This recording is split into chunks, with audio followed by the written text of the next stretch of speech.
जय श्री राम स्टूडेंट्स, कैसे हैं आप लोग? बढ़िया? मज़ा आ रहा है? नहीं आ रहा है यार? आप लोग ना कमेंट नहीं करते हो, जय श्री राम कमेंट करते हो, मुझे पता है। और मैं चाहता हूँ कि टॉपिक से रिलेटेड भी कमेंट करो, ठीक है? अगर आपको लग रहा है कि इसमें थोड़ा इम्प्रूव करना चाहिए या फिर और टॉपिक आप चाहते हो जो आपके कमज़ोर हों, 10th वाले, बोर्ड वाले, जेई वालों, हम वीडियो बनाएंगे यार। ऐसा कुछ थोड़ी ना है। हम कर किसके लिए रहे हैं? अपने लिए कर रहे हैं ना, है ना? ऐसा आपको लगता है ना? हम आपके लिए कर रहे हैं, है कि नहीं? वरना हम तो मतलब ना करते। समझ रहे हो ना? बस तो यही कहना था कि यार देखो, अगर आपको समस्या है कहीं पर आ रही मैथमेटिक्स में, बायोलॉजी में, तो आप कमेंट सेक्शन में आओ और अपनी बातें रखो, या फिर हमारे चैनल, व्हाट्सएप के चैनल ओरिजिन पे जाओ और वहाँ पे जा करके फॉलो करो, वहाँ पे डाउट भेजो। इंस्टाग्राम पे जाओ, origin.origin.aj, ठीक है ना? वहाँ पे जाओगे, आप कमेंट करोगे, अपना मुझे मैसेज भेजो, हम वहाँ पे डाउट आपके क्लियर करने की कोशिश करेंगे। और बस इस तरीके से अपना सिस्टम चलता रहेगा, ठीक है ना? तो फिलहाल हम ज़्यादा बातें नहीं करेंगे, क्योंकि अपने ज़्यादा बातें अपन नहीं करते, वैसे भी अपन बहुत कम बातें करते हैं। हम डिस्कस करते हैं आज जो हमारा अगला वीडियो है कॉम्प्लेक्स का, उस पर बात करते हैं। तो कॉम्प्लेक्स में हमारी बात पहुंच चुकी थी कॉन्जुगेट तक, कॉन्जुगेट हो गया था, हमारी बात पहुंच गई थी आर्ग्यूमेंट तक। हमारी बात कहाँ पहुंच गई थी? Argument of complex number. हमने शायद इस पे बात कर भी ली थी, आर्गूमेंट ऑफ कॉम्प्लेक्स नंबर। हमने शायद इस पे बात कर भी ली थी।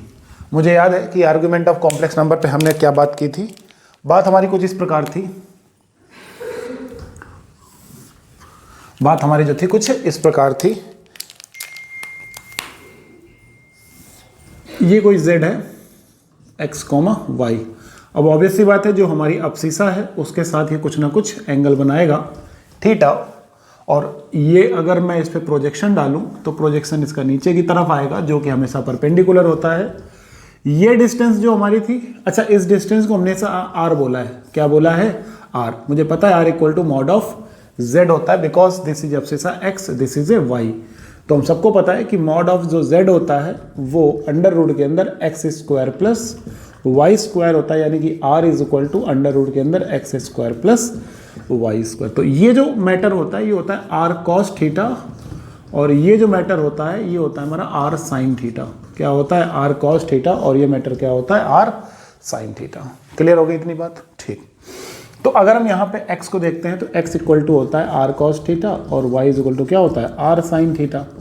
तो अगर मैं इसमें tan ले लेता हूँ, क्या ले लेता हूँ? tan theta. तो tan theta is equal to y by x. तो थीटा इज इक्वल टू निकल के आता है tan inverse y by x. This is a argument of complex number. This is a argument of complex number. अच्छा, एक चीज और, argument of complex number का मतलब कोई भी कॉम्प्लेक्स नंबर जो होता है वो हमारा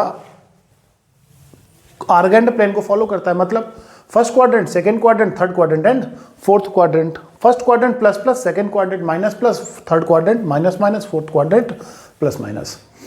तो यहां पर जब वो इसको फॉलो करता है तो इसका मतलब इस पर लगने वाली चारों बातों को वो फॉलो करेगा। मैंने कहा हाँ, इसका मतलब है कि अगर मैं बात करता हूं फर्स्ट क्वाड्रेंट पे, तो फर्स्ट क्वाड्रेंट पूरा पॉजिटिव होता है, सेकंड क्वाड्रेंट पे x नेगेटिव होता है। तो इसका मतलब क्या है कि मतलब कि सर हम उसको हमेशा यही रखेंगे क्या? हम हमेशा theta equal to tan inverse y by x ही फॉलो करेंगे क्या? मैंने कहा नहीं, हम यहाँ पे थोड़ा सा बदलाव लाएंगे। क्या लाएंगे? बदलाव लाएंगे। बदलाव आप जानते हैं, उसको बोलते हैं प्रिंसिपल आर्ग्यूमेंट। क्या बोलते हैं? Principal argument. तो हमने इस बारे में लास्ट वीडियो में अपनी चर्चा कर ली थी, हमने अपनी चर्चा कर ली थी। आज हम बात करेंगे इसकी प्रॉपर्टीज के बारे में। आज हम बात करेंगे किस पे? इसकी प्रॉपर्टीज के बारे में। तो प्रॉपर्टीज से पहले मैं एक बार एक आर्गेंड प्लेन पे चर्चा करना चाहूंगा।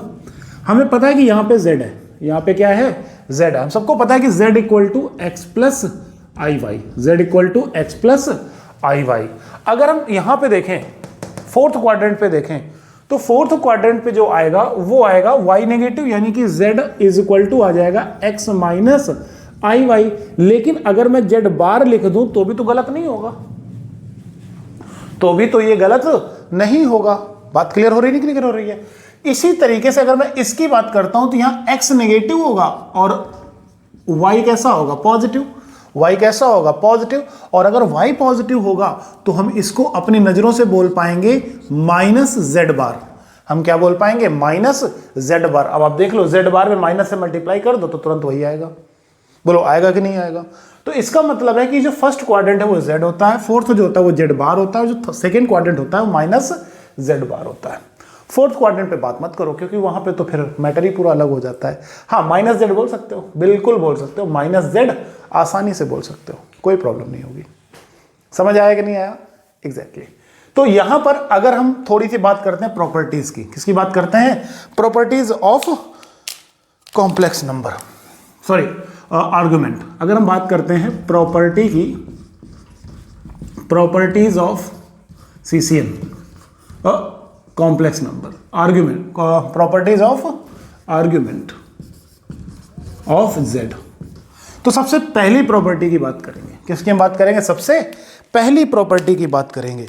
सबसे पहली प्रॉपर्टी है क्या, तो हमने कहा सबसे पहली जो प्रॉपर्टी है वह है, वो ये है कि argument of Z bar, argument of Z bar. अगर हम जेड बार का आर्ग्यूमेंट निकालते हैं तो जेड बार का जो आर्ग्यूमेंट होगा वो क्या, जेड बार तो यहां पे है ना, यहां पे है ना जेड बार, तो जेड बार अगर यहां पे है और यहां पर थर्ड क्वाड्रेंट पे जो आपका आर्ग्यूमेंट होता है वो माइनस थीटा होता है। वो कितना होता है, माइनस थीटा होता है। तो इसका मतलब है माइनस का आर्ग्यूमेंट ऑफ जेड, माइनस का आर्ग्यूमेंट ऑफ जेड। बोलो क्या कहते हो, समझ आई बात कि नहीं आई? ठीक, बात नंबर 2 की तरफ बढ़ते हैं, मतलब प्रॉपर्टी नंबर 2 की तरफ बढ़ते हैं। अगर मैं यहां पे आर्ग्यूमेंट ऑफ माइनस जेड बार की बात करता हूं, आर्ग्यूमेंट ऑफ माइनस जेड बार की बात करता हूं, तो हम सबको पता है वो pi minus argument of Z होगा। क्या होगा, pi minus argument of Z होगा। सेकेंड क्वाड्रेंट पे यही आर्ग्यूमेंट रहता है। बोलो बात क्लियर हो गई कि नहीं क्लियर हो गई? बहुत बेसिक सी बातें हैं यार। तीसरी बात करते हैं, तीसरी बात करते हैं। तीसरी बात हम यूं करेंगे कि, तीसरी बात हम इस तरीके से करेंगे कि जैसे हमने लॉग में पढ़ा है, क्या होता है कि जैसे मैंने लास्ट लेक्चर में आपसे कहा था कि हम बात करेंगे लॉग की थोड़ी प्रॉपर्टी की। तो लॉग के 3 फार्मूले होते हैं, आपको पता ही है कि लॉग के 3 फार्मूले, लॉग mn, लॉग m की पावर n और लॉग m अपॉन n।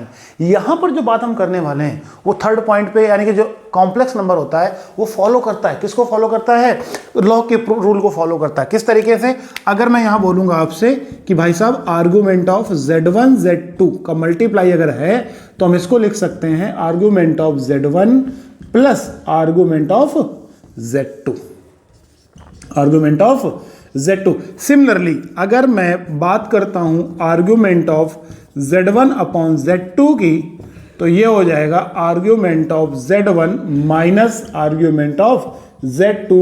आपने कहा रही तो लॉग की प्रॉपर्टी चल रही है, मैंने कहा हाँ भाई हाँ। मैंने कहा आर्ग्यूमेंट ऑफ z1 की पावर n अगर है तो आप मुझे बताओ क्या हो जाएगा, n log z1, n log, oh sorry, argument of z1।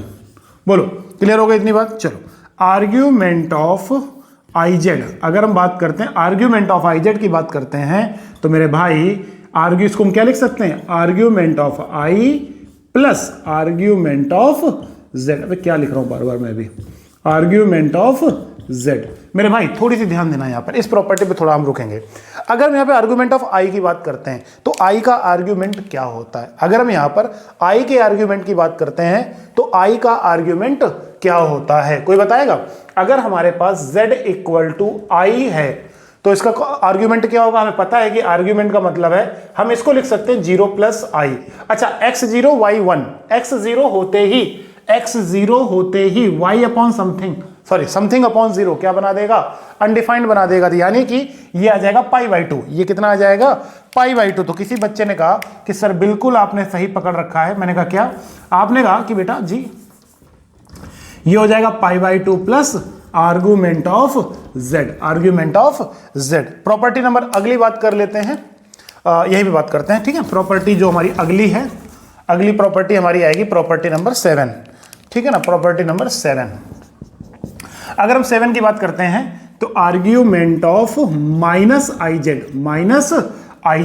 तो ये हमारी कितनी हो जाएगी, argument of minus i plus argument of z। मेरे भाई आर्ग्यूमेंट ऑफ माइनस i का मतलब क्या है, minus π/2, minus π/2 plus argument of Z. बोलो क्लियर हो गई ये चीज। अच्छा एक और लिख लो, एक और लिख लो, आई थर्ड पार्ट, ठीक है ना। Argument of omega Z, argument of omega Z. ये ओमेगा क्या है हम आगे पढ़ेंगे, हम कॉम्प्लेक्स में जब पढ़ेंगे क्यूब रूट तब जाकर के हम ओमेगा के बारे में जानेंगे। यहां पर सिर्फ प्रॉपर्टी का नाम आ रहा है इसलिए हम प्रॉपर्टी पे चर्चा करेंगे। तो वो हो जाएगी argument of omega plus argument of Z. मेरे भाई आर्ग्यूमेंट ऑफ ओमेगा होता है 2π/3, क्या होता है 2π/3, और जेड का आर्ग्यूमेंट हम लिख ही लेंगे जो भी हमारे पास बात बनेगी, ठीक। तो ये हमारी आर्ग्यूमेंट की थोड़ी सी प्रॉपर्टीज थी जिनको हम लॉ की प्रॉपर्टी से भी अटैच कर देते हैं। क्लियर हो गई ये चीज, बहुत ही बेसिक सी बात थी, बहुत ही बेसिक सी बात थी।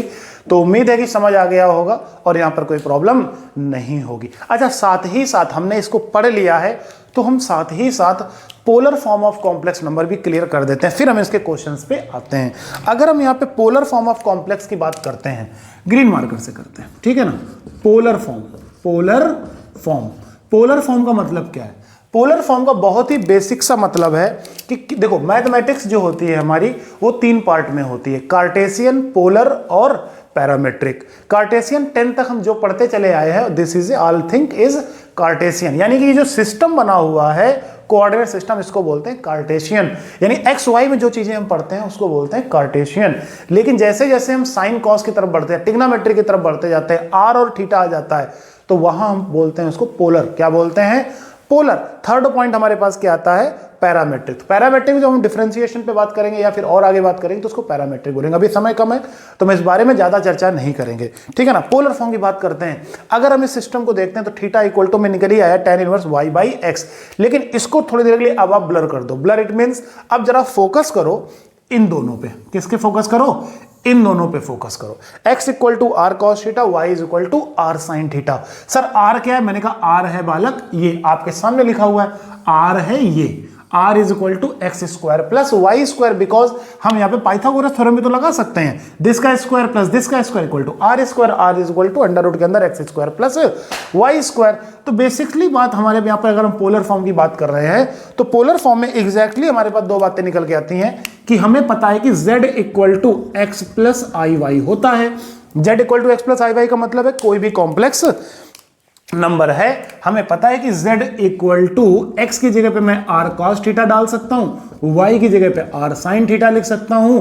तो z इक्वल टू r अंदर आ जाएगा cos थीटा प्लस का i sin थीटा। ध्यान देना, z इक्वल टू आ जाएगा r cos थीटा प्लस का i sin थीटा। इसका मतलब है कि z is equal to r sis theta, r sis theta भी पोलर फॉर्म। मैंने कहा c for cos, I for I और S फॉर साइन। तो हम इसको शॉर्टकट में Z equal to r cis cos theta, cis theta भी बोल सकते हैं। तो सिस, समझ रहे हो ना इस बात को?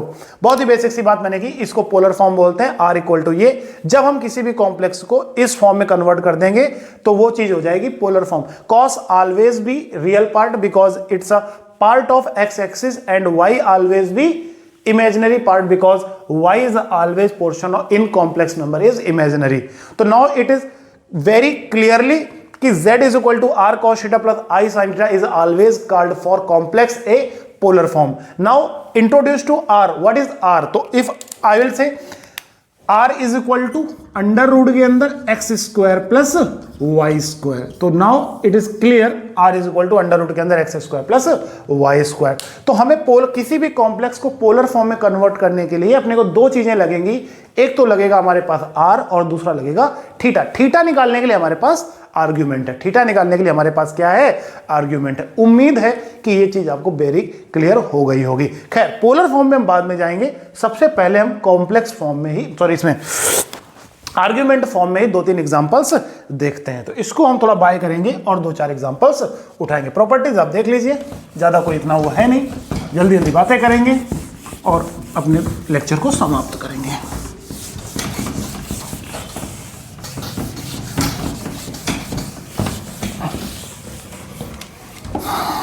आ जाओ। तो हमारे पास क्वेश्चन है,